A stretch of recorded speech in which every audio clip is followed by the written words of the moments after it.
The reason why people assume, one, because it's faster, and two, look at the platform look at the platform they're talking to you on. TikTok or Instagram. These are platforms which are optimized for you to have quick opinions because they're quick videos. So for them, it's a quick thing for them to be like, oh, she's just privileged. When really and truly, you took years to get to this point. But people don't see it like that because it's easier for people to just put you in a box. Yeah. People are trying to give themselves a reason as to why they're not there. Yeah.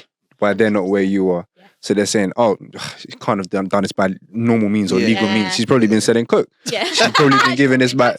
Probably a drug dealer. She's probably got this from her parents. Yeah. But that's just them rationalizing it in their head. Yeah, and I think like I'm aware of the privilege that I had that during that time period, the 19 to 22, where I say 15 grand, I was living at home. Yeah. Now, I wasn't rent-free. I still gave my mum some money. I still paid for some bills. Big up like, mummy, I still man. contributed. Big up mummy. Big up mummy. Thanks, girl. I bought my own. I used to do my own food shop. Like, so I still. Right. It wasn't. I wasn't living in a home where I didn't pay anything. Yeah. Which I know some people get, but I also wasn't living in a home where I was responsible for the mortgage Yeah. or whatever, which I know some people are. But that being said, you know, I've said this before. Like, there were situations where I've had to bail my own dad out for parts of that, like, and I was able to do that because I had the cash. Choices. Yeah, choice. So it's like, but people don't know that. I'm not gonna. It's not like I'm not gonna go on TikTok every single time. I'm like, I'm just gonna quickly tell you my story. Like, jump in. These videos would be so long. You don't need to, because they don't need to know that. Exactly. So okay, let's run this topic off here about saving. Yeah, because we talk about saving before we go to the next topic. Give us 3 quick fire tips for the people right now, how to improve their capacity to save. Okay. Or do you want? Is there anything else? Is there anything I like else? that. You like that? Yeah, I like that. Okay. Yeah. Number one. Number one. If you can, automate your finances. Okay. So automate your savings. That's a practical one. Like, take the emotion out of it. Either on payday or at certain points of the month, just set up a direct debit where it takes some money from your savings account and moves it. Dope. Easy. Dope. Number 2, view yourself as a saver. If you are constantly walking around like, well, I'm a spender, I've never been a saver, I've never been able to save. Let me tell you, you won't be able to save. That you are going to stay stuck in that belief about yourself that you aren't someone who can save. It's good. So see yourself as a saver. Like, I convinced myself, I'm going to save 15 grand. I was so delusional, but it worked. And 3. Sorry, I just want to say something off the back of that. That's why mindset is so important. Yeah. That's why mindset is so important, even when it comes to money, when it comes to anything. Even if you're trying to give up smoking, you say, I don't smoke anymore. You don't say, I'm trying to stop smoking. Because people still give you cigarettes. But if you say, I don't smoke anymore, then what's the point in giving them a cigarette if you don't smoke anymore? Even drinkers as well, the same thing as well. But sorry, continue, Lord. Just to jump off that. We're jumping off everything, man. Yeah, jump in. Tag in, man. What is mindset? Mindset is how you set your mind. How do you set your mind? It's what the things you say to yourself when no one's watching. That's what mindset is. Who are you when nobody's watching you? What do you say about yourself when nobody's watching you? So I'm sure by the fruits of what happened with the 15K, you're telling yourself when nobody's watching, I am a saver. I am this. I am that. You affirm yourself with the right words. So then when you put the seed into the ground, it came up beautifully. And you tell other people too. You tell other people too. And that's so beautiful. So guys, don't sleep on that point there. How are you setting your mind? Because of course we live in a culture whereby we are consumers, but hold on, what about you? What about your goals? Sometimes you need to save to get to the next point, and you proved that. So I like that point there. Thank you. Well, number 3, what I was going to say actually was about having goals. I know that people say, or I have a lot, like my audience, like, oh, I'm not really saving for anything because I don't really have anything to save for. But I'm telling you now, there will always be something you need money for. Unless you plan to go off grid, live off the land, and have a little cottage where you make your own cabbages. And just eat that. You like cabbages? Just pure cabbage. Fair enough. That's a meaty grab. No, for real. What, do you like cabbage? It's all right. Fair enough. But like, you're always going to have to partake in society, which means you're always going to need money. Yeah, so like, true.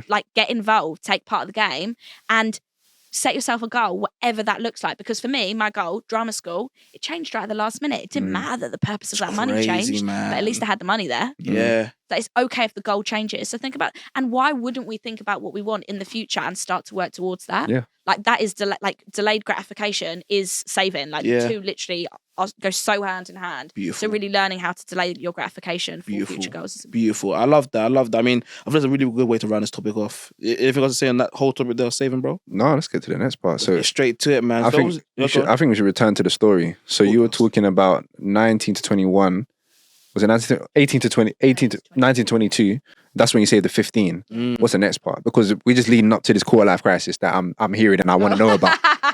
So in Australia, came back, got my old job back. My boss gave me my job back. I got a promotion, got a pay rise, got a company car. Oh, wow. She's driving around the country. She's Okay. meeting people. Like it was cool. And you know, at this point, I was only like 24. Okay. And I got to the point where what I realised was that was my belly grumbled. I didn't even hear it. You heard that on the microphone? I have eaten dinner. Must have been the cabbage. Word. It's all the water. Where I was like, right now, my job is helping other companies make money. Right. And that doesn't feel good. Doesn't feel good, but like it doesn't feel purposeful. Okay. I don't have a purpose right now. Ooh. And as we know, when you don't have purpose in life, it does make whatever that purpose is, you have a lack of motivation, a lack of zest for life. And that's where I was leaning into. And I've got all my friends around me in their dream careers. And that's what, you know, I got to like 24 and I basically started saving more money and moved to London. From Hertfordshire. So Hertfordshire. Okay. Not too far away. Yeah, not too far. It's not even far on the train. Yeah. But it was about 24, 25 where I was like, what the fuck am I doing with my life? Yeah. I don't know. You don't get told all these like career options or, you know, and I had this view of self-employment and entrepreneurship that was like way too scary. I can't set up my own business or like maybe I can, you know, like all those things. Why was it scary? Because my dad was self-employed and we never had any money. Right. So I was like, surely being self-employed is a really bad idea. Okay. So what you saw in your environment, you're like, okay, so that's what it looks like. I don't want to do that myself. Yeah.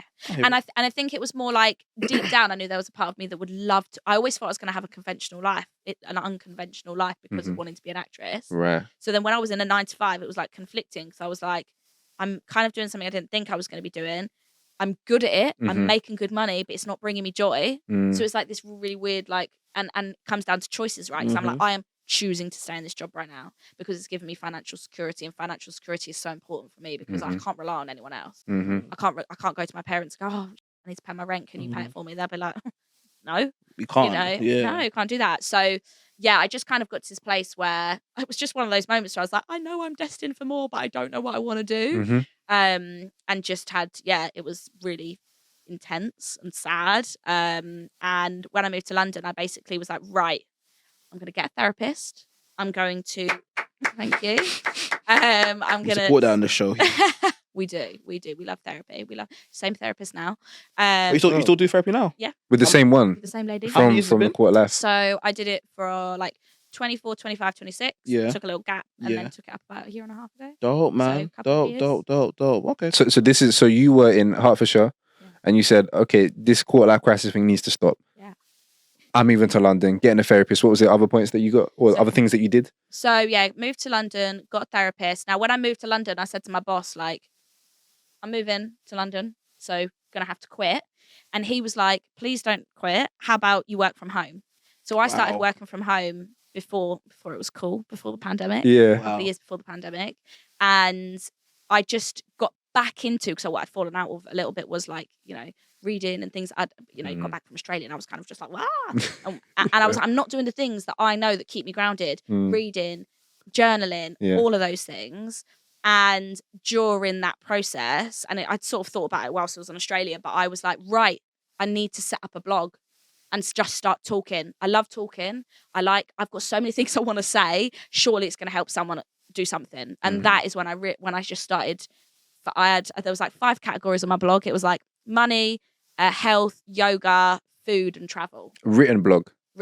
Guys, a written blog, is something that people have on the internet. Right? You're probably used to watching vlogs. A vlog is a video blog. It's the video version of what Laura and Moore is talking about. Yeah? Sorry, continue, Laura. So, some people won't know. Some people won't know. Old school. I wanted to do a vlog. Okay. Because was YouTube kicking at this time? YouTube was happening. That the time of like Zoella and like Zoella. Yeah, even I know.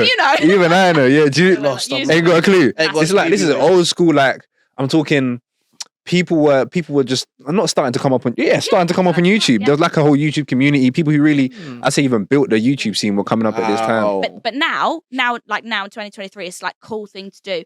Back then, like, was KSI doing his thing back then? I think. Was he even? He might not even. I don't know actually. What year was this? This was like 2018. Oh yeah, defo, 100%. Yeah, he been doing this for ages. Yeah. Yeah. And I didn't know everyone. Like I wasn't like super into it, but I just knew that it was a thing that you could do, and I really wanted to do a vlog. Right. But I just didn't. I just didn't do it. I was like, a blog is easier. Yeah. Like I got a website made. I just started writing. Yeah.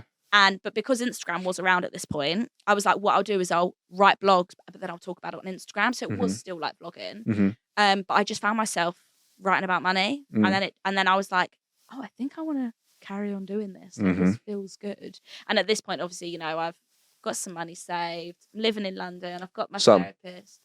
I had about 25 grand saved. Okay. Okay. So, well, I got the 25 grand saved by the age of 27. So Okay. I was probably at 10. Mm-hmm. And then that's what kickstarted this being my career. It like literally came from quarter life crisis into going, I need to do something about this. I need to do things that bring me joy. Whether it turns into a career or not, I just need to figure out what's going to make me happy right now.